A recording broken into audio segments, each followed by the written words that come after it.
जय हिंद। आइए इस वीडियो में हम लोग जानते हैं कि यूएनओ क्या है, यानी यूएनओ क्या है, और लीग ऑफ नेशन क्या है, और वीटो क्या है। यूएनओ में एक चीज़ है वीटो, वह क्या है। यह पूरी दुनिया को, मतलब वीटो जो है वह किसी भी, पूरी दुनिया एक तरफ है, वीटो एक तरफ, किसी भी प्रस्ताव को यूएनओ में जो रिजोल्यूशन लाया जाता है उसको खारिज कर देता है। यह वीटो आखिर में है क्या।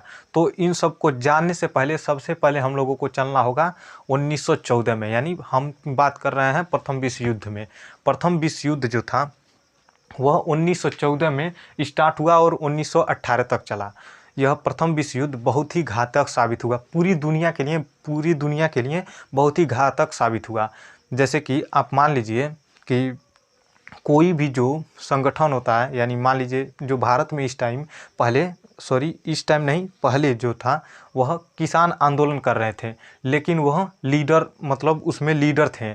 और इस टाइम जो है वह करंटली है, यानी जो करंटली न्यूज़ बता रहे हैं, लगभग फरवरी में क्या हुआ कि जो इस टाइम उत्तर प्रदेश और बिहार के कुछ लड़के आरआरबी एनटीपीसी के लेकर हल्ला कर दिए थे, यानी आंदोलन कर दिए थे। तो उस आंदोलन को शांत कराने के लिए जो डीएम साहब थे, उत्तर प्रदेश सरकार थी, बिहार सरकार थी, वह किसी भी सरकार, जो कोई भी सरकार थी, वो उस जो छात्र थे उसके नेता को खोज रहे थे। यानी नेता रहते हैं तो आराम से बात हो जाती है, लेकिन नेता नहीं थे, तो इसलिए वह युद्ध, मतलब जो आंदोलन था वह मतलब बहुत ही ज़्यादा उग्र होता गया, बहुत ही ज़्यादा उग्र होता गया। लेकिन इसी प्रकार देखेंगे कि जो किसान आंदोलन था, वह किसान आंदोलन एक लीडर, मतलब उसमें लीडर थे सब। तो उस लीडर से बात करके, मतलब कई प्रकार से मनवाया गया कि मतलब मानिए, हमारे बात को समझिए। लेकिन वो लीडर नहीं समझे सब, तो लेकिन वो लीडर अपना बात मनवा लिए सब। तो इसी प्रकार जब जब पूरे विश्व में युद्ध हो रहा था, तो उस टाइम कोई, जब पूरे देशों के पूरा विश्व युद्ध कर रहा है, तो कौन लीडर रहेगा उसमें भैया। सब अपने आप में लीडर हैं, सब सब अपने आप को लीडर समझ रहे थे सब। तो इसीलिए जब 1914 में प्रथम विश्व युद्ध हुआ, वह बहुत भयानक रूप लेता गया, और 1918 तक यह युद्ध चलता रहा, यानी 4 सालों तक यह युद्ध चलता रहा।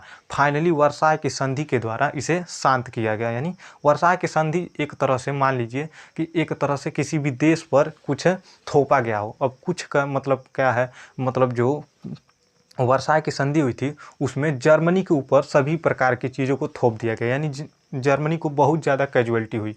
उसको सभी, जितने पूरे देश में, पूरे विश्व में जितने भी कैजुअलिटी हुई थी, उसको, उसका नुकसान जो है वह भरपाई करना था जर्मनी को। वर्साय की संधि में यही कहा गया कि जर्मनी को सभी देशों को, मतलब जितना नुकसान हुआ उसको भरपाई करना पड़ेगा। अब जर्मनी बौखला गया।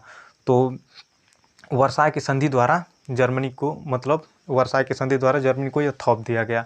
तो वर्साय के संधि द्वारा तो 1914 से 1918 में जो चल रही विश्व युद्ध थी उसको तो शांत कर दिया गया। लेकिन आगे युद्ध न हो उसके लिए एक प्रकार के नेशन, यानी ऑर्गेनाइजेशन को बनाया गया, जो कि वह सफल नहीं हो पाया। उसका नाम था लीग ऑफ नेशन, जो कि जेनेवा में बनाया गया।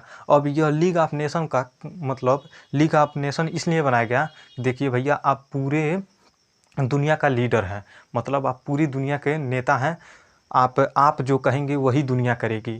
तो मतलब पूरी दुनिया का कंट्रोल अब इनके हाथ में, लीग ऑफ नेशन के हाथ में रख दिया गया। लेकिन लीग ऑफ नेशन जो था वह चला नहीं पाया। मतलब इसलिए लीग ऑफ नेशन को बनाया गया था कि आप पुनः विश्व युद्ध नहीं होने देंगे, क्योंकि दुनिया जान चुकी थी कि युद्ध में कितना कैजुअलिटी होती है, बहुत ज़्यादा कैजुअलिटी होती है। तो इसीलिए लीग ऑफ नेशन का निर्माण कराया गया था कि आप युद्ध नहीं होने देंगे। लेकिन लीग ऑफ नेशन असफल हो गया। अब जर्मनी जो था, वर्साय के संधि द्वारा और जर्मनी को जो थोपा गया था, वह जर्मनी अब अपना बदला लेना चाहता था। अब जर्मनी क्या किया, पोलैंड पर आक्रमण कर दिया। पोलैंड पर आक्रमण कर दिया तो पुनः 1939 में द्वितीय विश्व युद्ध मतलब द्वितीय विश्व युद्ध जारी होने लगा, मतलब युद्ध होने लगा, द्वितीय विश्व युद्ध शुरू हो गया। अब द्वितीय विश्व युद्ध जो शुरू हुआ वह 1945 तक चला। 1945 तक चला। अब लीग ऑफ नेशन टुकुर टुकुर देखता रह गया। जर्मनी जो था वो पोलैंड पर आक्रमण करके कब्जा लिया, फ्रांस पर आक्रमण कर लिया। वह जर्मनी मतलब अब धीरे धीरे बढ़ रहा था आगे, अब पूरे विश्व युद्ध का रूप ले लिया था जो द्वितीय विश्व युद्ध था। यानी 1939 से यह 1945 तक चला था, यानी 6 वर्षों तक चला था। अब लीग ऑफ नेशन कुछ नहीं कर पाया। तो उसके बाद अमेरिका उठा अमेरिकवा भी नोना शामिल नहीं था द्वितीय विश्व युद्ध में। ओकर बाद उठा, ओकर बाद का किया, जापान पे 2 परमाणु बम पटका, सब विश्व युद्ध शांत हो गया। सब डर गए सब कि भैया हमारी पटका जाएगा, हम शांत हो जाए, यानी सब किनारे हो गए सब। तो इसीलिए फिर अमेरिका आया उसके बाद कहा कि अब लीग ऑफ नेशन को थोड़ा मॉडिफिकेशन करने की ज़रूरत है। तो लीग ऑफ नेशन का किए सब मॉडिफिकेशन किए सब, उसका नाम रखे सब यूएनओ, यानी यूनाइटेड नेशन ऑर्गेनाइजेशन। और यूनाइटेड नेशन ऑर्गेनाइजेशन का जो स्थापना हुआ था वह 24 अक्टूबर 1945 में अमेरिका के एक मैनहट्टन आइलैंड है, उसमें एक शहर है न्यूयॉर्क, वहीं पर जो है यूएनओ का गठन हुआ। यानी यूएनओ का जो मुख्यालय है वो कहाँ है, न्यूयॉर्क में, मैनहट्टन आइलैंड में, अमेरिका के मैनहट्टन आइलैंड में। अब यूएनओ जो है, तो आइए अब जानते हैं यूएनओ क्या है। यूएनओ को कई प्रकार से शक्ति दिया गया, मतलब बहुत प्रकार की शक्ति मिला। अब यूएनओ को कहा गया कि देखिए भैया आप ही हैं पूरे दुनिया के मालिक, मतलब पूरी दुनिया आप जो कहेंगे वही पूरी दुनिया करेगी, इसके अन्यथा कोई कुछ नहीं जाएगी। बस एक कहने के लिए देख रहे हैं आज भी जो रसिया है वो यूएनओ को जो यूक्रेन रसिया हुआ यूक्रेन को कैसे पीट रहा है, यूएनओ क्या कर ले रहा है, कुछ नहीं कर पा रहा है। तो आइए जानते हैं कि यूएनओ का क्या मुख्य भाग है। तो यूएनओ को जानने से पहले सबसे पहले यूएनओ के बारे में जानना होगा। तो यूएनओ को तो हम बता ही दिए हैं कि यह अमेरिका में मैनहट्टन आइलैंड के न्यूयॉर्क शहर में स्थित है। तो यूएनओ का फुल फॉर्म होता है यूनाइटेड नेशन ऑर्गेनाइजेशन। ये 24 अक्टूबर 1945 में बना था। तो जो यूएनओ था उसको 6 भागों में बांटा गया। पहले का नाम रखा गया असेंबली यानी महासभा, दूसरे का नाम रखा गया न्यास, और तीसरे का नाम रखा गया जो अंतर्राष्ट्रीय न्यायालय, और चौथे का नाम रखा गया सचिवालय। उसके बाद पाँचवें का नाम रखा गया सामाजिक एवं आर्थिक परिषद, और छठे का नाम रखा गया सुरक्षा परिषद, जो कि सुरक्षा परिषद बहुत ही अहम है। तो इस यूएनए का 6 भाग है। 6 भाग कौन कौन सा है, महासभा, न्यास, उसके बाद अंतर्राष्ट्रीय न्यायालय, सचिवालय, आर्थिक एवं सामाजिक परिषद, उसके बाद सुरक्षा परिषद। तो अब इन 6 में से सबसे पहले हम लोग महासभा के बारे में जानते हैं। तो महासभा जो होता है वह, पहले ये जान लीजिए जो यूएनओ है वह कितने देशों का है। मतलब यूएनओ जो है वह पूरी दुनिया में 193 देशों का सदस्य इसमें रहते हैं सब। मतलब 193 देश के प्रतिनिधि जो हैं वह यूएनओ में भाग लेने आते हैं सब। तो वो जो भाग लेने आते हैं सब, तो कहाँ बैठेंगे सब, जैसे भारत में अगर कहीं भी सभा बुलाया जाता है तो बुलाया जाता है ना, लोकसभा आइए कि राज्यसभा आइए, तो उसी प्रकार जो यूएनओ है उसमें बुलाया जाता है, पूरी दुनिया से सभा आती है। तो उस पूरी दुनिया का सबसे बड़ा संसद, यानी संसद में हम लोगों का लोकसभा राज्यसभा होता है, तो उसी प्रकार पूरी दुनिया का संसद जो होता है वह महासभा होता है। इसी को लघु संसद कहते हैं। यहीं पर पूरे दुनिया के प्रतिनिधि आते हैं, और यह कब बुलाया जाता है, सितंबर महीने में बुलाया जाता है। लेकिन जब अर्जेंटली कोई दुनिया में कहीं भी मान लीजिए युद्ध हो जाता है तो अर्जेंटली बुलाया जाता है। जैसे इस टाइम रसिया के द्वारा यूक्रेन पर हमला कर दिया गया, तो इसलिए यूएनओ में अर्जेंटली इस टाइम मीटिंग बुलाया गया, यानी फरवरी माह में अर्जेंटली मीटिंग बुलाया गया है, जो कि रसिया इसको पारित नहीं होने दिया। आगे जानेंगे क्यों नहीं पारित होने दिया, कैसे नहीं पारित होने दिया। तो महासभा में जानेंगे। महासभा जो होता है वह 193 देशों का सदस्य होता है, और इसके जो अध्यक्ष होते हैं, अब जैसे भारत में जो क्या होता है कि भारत में लोकसभा है और राज्यसभा है। तो लोकसभा में पर्टिकुलरली एक अध्यक्ष होते हैं, वही मान लीजिए कोई भी सभा में जाएंगे तो उसका एक लीडर होना चाहिए कि नहीं। तो लीडर जो होता है वह महासभा में एक लीडर होता है। तो उसी तरह भारत में जो संसद होता है उसके लोकसभा के एक अध्यक्ष होते हैं, स्पीकर जिसको कहते हैं। तो उसी तरह का जो महासभा है उसमें भी एक अध्यक्ष होता है। वह कहता है पाकिस्तान ते खड़ा हो, उसके बाद कहते हैं हिंदुस्तान आप खड़े होइए, उसके बाद कहते हैं कि रसिया के प्रधानमंत्री आप खड़ा होइए, उसके बाद कहते हैं जापान के आप खड़ा होइए। तो ऐसे ऐसे खड़ा करते हैं, बैठाते हैं, सबका अपना मत जानते हैं, यानी उनका विचार जानते हैं सब महासभा में। अब उसके बाद आते हैं न्यास। न्यास जो है वो यूएनओ का, मतलब यूएनओ का दूसरा भाग है, और इस भाग में कहा गया है, यूएनओ का न्यास में कहा गया है कि मतलब जो यूएनओ में जितना खर्च आता है वो सभी देशों को वहन करना पड़ेगा। मतलब यूएनओ खुद अपने पैसे से नहीं करेगा, सभी देशों को, जितने देश 193 देश हैं उन देशों को देना पड़ेगा यूएनओ को चलाने के लिए। भैया जेन्युइन बात है, अगर कोनो संगठन बना है, आपसे ऊपर लीडर हैं, तो मान लीजिए भारत में कुछ है, तो हम अगर प्रधानमंत्री को बनाए तो प्रधानमंत्री को हम लोग अपन ही पैसे टैक्स देते हैं तो देश को चलाते हैं ना। तो इसी तरह हम लोग जब टैक्स देंगे, यानी जो 193 देश हैं वह उसको टैक्स, यानी एज लाइक वो टैक्सेज मान लीजिए, लेकिन उसको जब पैसा देंगे तभी ना यूएनओ सही रूप में चलेगा। तो यूएनओ को चलाने के लिए देना पड़ेगा, पैसा देना पड़ेगा। इसी के कारण, पैसा देने के कारण ही हम लोगों को वीटो पावर नहीं मिला। वीटो पावर के बारे में हम आगे चर्चा करेंगे। अब जो भारत जो होता है वह केवल यूएनओ में कुल जीडीपी का, पूरे जीडीपी का नहीं, मतलब यूएनओ के कुल जीडीपी का 1% दे ही पाता है। भारत के पास भैया अपने ही पैसा नहीं है तो कहाँ से दे पाएगा यूएनओ को। अब उसके बाद आता है अंतर्राष्ट्रीय न्यायालय। अंतर्राष्ट्रीय न्यायालय में जो होते हैं वह 15 जज होते हैं। अब 15 जज जो फैसला लेते हैं उसी को सही माना जाता है। अब इसी अंतर्राष्ट्रीय यूएनओ का अंतर्राष्ट्रीय न्यायालय में हम लोगों का एक मुकदमा है जो आज तक ससुरा यूएनओ सुलझाई नहीं किया है, जो है जम्मू और कश्मीर का मामला। अब उसके बाद आता है सचिवालय। अब जानते हैं, मान लीजिए कोई देश है, भारत है, और उसके जो प्रधानमंत्री हैं, उस प्रधानमंत्री के कई डिपार्टमेंट हैं, प्रत्येक डिपार्टमेंट के एक सचिव हैं, और उस पूरे सचिव का एक सचिवालय है। तो जो सचिव होता है तो वही पूरे प्रधानमंत्री को बताते हैं क्या करना है क्या नहीं। तो उसी तरह जो सचिवालय होता है इसमें सचिव रहते हैं सब, कई पूरे विभाग का सचिव रहते हैं। वह सचिव जो होता है वह सचिवालय को बताता है, और सचिवालय जो है यूएनओ को बताता है कि आप ऐसा काम करेंगे, ऐसा नहीं। तो यानी मास्टर माइंड जो होता है वो सचिवालय का ही होता है। उसके बाद सामाजिक एवं आर्थिक परिषद, यानी 5वां जो होता है यूएनओ का 5वां जो भाग है सामाजिक एवं आर्थिक परिषद। सामाजिक एवं आर्थिक परिषद में कहा गया है कि जो मजदूर होंगे, पूरे विश्व में जितने मजदूर होंगे उसका जो ठेका लेगा, यानी उसकी देख रेख की जो बात आएगी वो सामाजिक एवं आर्थिक परिषद करेगी। इसी के तहत आप यूनिसेफ को देखेंगे, यूनेस्को को देखेंगे, यूनेस्को हेरिटेज को देखेंगे। इसी प्रकार के कई प्रकार के यह संगठन बनाता है सामाजिक एवं आर्थिक परिषद। उसके बाद जो सबसे महत्वपूर्ण जो परिषद है वह है सुरक्षा परिषद। दुनिया का पुलिसमैन जो है वह सुरक्षा परिषद को ही कहते हैं। अब इस सुरक्षा परिषद में केवल 15 देश हैं सब। अभी यह 15 देश जहाँ चाहें वहाँ कर सकते हैं सब, लेकिन वह में 15 देश में सबसे जो पावरफुल देश है वह केवल 5 ही देश है।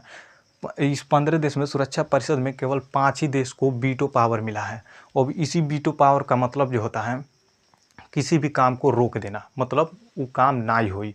वीटो का मतलब यहाँ पर हम लिखे हैं ना ही हुई, मतलब जो देश है वह केवल 5 ही देश के पास होता है वीटो पावर। इस टाइम जो है केवल 5 ही देश के पास है वीटो पावर।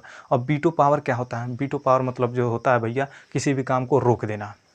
इस टाइम आप सुने होंगे रसिया जो अपने ऊपर खुद ही वीटो लगा दिया है कि हम मतलब जो इस टाइम यूक्रेन पर हमला किया है उसके लिए रेजुलेशन पारित हुआ है पूरी दुनिया से कि रसिया को युद्ध नहीं करना चाहिए, उसके खिलाफ मतलब रेजुलेशन पारित हुआ है। लेकिन जब रसिया देखा कि हमारे खिलाफ खुद यूएनओ में रेजुलेशन पारित हो रहा है तो कहा कि यह वीटो कर दिया कि यह गलत नहीं है, यह सही है, मतलब हमारे ऊपर आप लोग रेजुलेशन नहीं ला सकते हैं। तो यूएनओ कुछ नहीं कर पाया भैया। तो जो यूएनओ होता है उसके सबसे जो अंतिम भाग होते हैं 6वां, यानी सिक्योरिटी काउंसिल, जिसको सुरक्षा परिषद कहते हैं, इसमें 15 देश हैं, जिसमें से 5 देशों के पास अस्थायी अध्यक्षता है और 10 देशों के पास अस्थायी अध्यक्षता है। तो 5 देशों में कौन कौन स्थायी अध्यक्ष हैं? पहला है तो भैया अमेरिका, दूसरा है ब्रिटेन, तीसरा है फ्रांस, और चौथा है रसिया, और 5वां है चाइना। अभी चाइना को नहीं अस्थायी अध्यक्ष बनाया गया था। अब सुनिए क्यों नहीं हम लोगों को वीटो पावर मिल पाया। जब यह बात स्टार्ट होती है जब हम लोग गुलाम थे, यानी जब हम लोग गुलाम थे, तो जब हम लोगों को ब्रिटेन ने आज़ाद किया, यानी जब अंग्रेजवा हम लोगों को अंधेरी गली के मुहाने पर छोड़कर चला गया, हम लोगों को टर्चों नहीं दिया कि देख देख आगे बढ़ें, फूक फूक कदम बढ़ाएं कि हम लोग आगे चल सकें। हम लोग तो टोया अन्हारे चल के इतना बड़े, इतना समृद्ध बने हैं सब। लेकिन ससुरा हम लोगों को एकदम चूस के रखे थे सब, जो अंग्रेज थे सब, अंग्रेज थे सब। तो वह अंग्रेज हम लोगों को अंधेरी गली के मुहाने पर छोड़ दिए सब। तो जो यूएनओ बना था, यूएनओ जो आया था सबसे पहले एशिया में भारत के पास ही आया था कि आप यूएनओ में सदस्यता ले लीजिए, यानी स्थायी सदस्यता ले लीजिए, यानी वीटो ले लीजिए। तो इंडिया कहा ठीक है, लेकिन यूएनओ का कुछ शर्त था कि आप कैसे वीटो ले सकते हैं। तो शर्त यह था कि अगर आप यूएनओ का कुल खर्च का 7 से 8% अपने दम पर उठाते हैं, यानी उसका कुल खर्च का 7 से 8% आप खुद अकेले देते हैं, तभी आप यूएनओ का सदस्यता ग्रहण कर सकते हैं। अब पंडित जवाहरलाल नेहरू सोचने लगे, ले ससुरा, हम तो खुद गरीब हैं, वैसे हम चुसाए हुए हैं, 100-200-300 साल से हम सबको चूस रहे हैं सब, हमारे पास खुद नहीं पैसा है, हम कहाँ से कर पाएंगे। तो नेहरू जी कहें कि नहीं, हमारे मान का यह यूएनओ नहीं है। तो सोचे कि मान लीजिए अगर आपके पास आपको कोई कंपनी आए आपको गिफ्ट करे कि आप फार्चूनर ले लीजिए, तो कहेंगे फार्चूनर तो ठीक है, लेकिन कहेंगे कि हमारे पास पैसा नहीं है, क्या करें? तो कहेंगे कि अपने पड़ोसी को दिलवा दीजिए, तो कहेंगे हाँ ठीक है, पड़ोसी को दिया जा सकता है। तो आप ओम से पड़ोसी को सोचेंगे कि कौने पड़ोसी को दें कि वो हमारे लिए अच्छा हो, कि मतलब हमारे लिए काम आ जाए, हम वो में कबो को बैठ के घूम सकते हैं। तो इसी तरह भारत को कहा गया कि आप यूएनओ में सदस्यता ले लीजिए, नहीं ले पा रहे हैं तो किसी और को दे दीजिए। तो अब भारत लगा ढूंढने, कहा कि हम किसको दें, किसको मतलब यूएनओ में सदस्यता दिलवाएं। चाइना कौनों नहीं देख रहा था। तो अब पंडित जवाहरलाल नेहरू आए, वो कहें कि ऐसा है कि हम लोग तो पाकिस्तान को दे नहीं सकते, ससुरा कब्बो हम लोगों के ऊपर कुछ कर सकता है। उसके बाद हम क्या किए, नेहरू जी कहें कि चाइना उस टाइम एकदम शुद्ध था।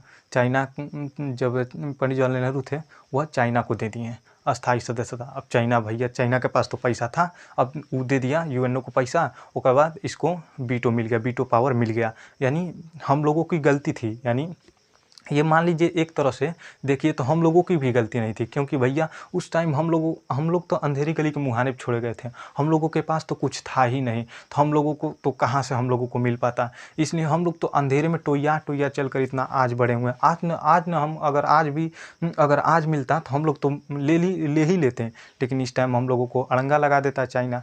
तो हम लोग समझ ही नहीं है कि क्यों हम लोगों को नहीं मिला।